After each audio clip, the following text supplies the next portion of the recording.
The thing about Mark was that he moved at the speed of light, and I moved at the speed of growing grass. We didn't break up over cheating or fighting or falling out of love. We broke up over the sheer, exhausting difference in our pace of life. And it was the smallest, dumbest things that made it clear. Mark was a whirlwind. He'd wake up at 5 a.m. and have 3 major work projects started, the dog walked, and a marathon training run logged before my first cup of coffee. He'd talk about buying an investment property, starting a nonprofit, and hiking the entire Appalachian Trail, all in the same breath. I loved my quiet Sunday mornings.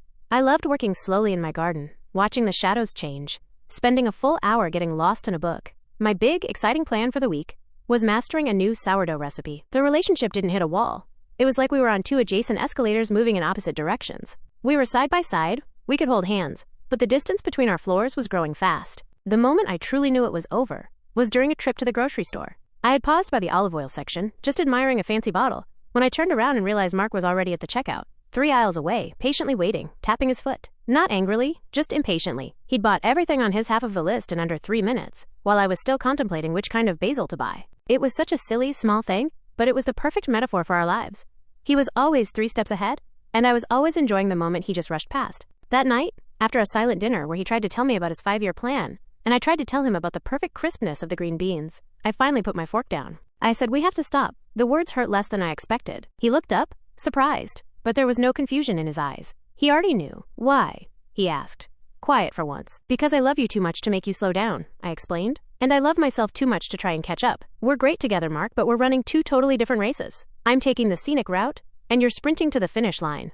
We spent the rest of the evening holding each other, crying a little bit, but mostly just being tender and honest. There was no blame, just a deep, mournful understanding that loving someone isn't always enough to make their life fit with yours. The truly romantic part was how he handled the goodbye.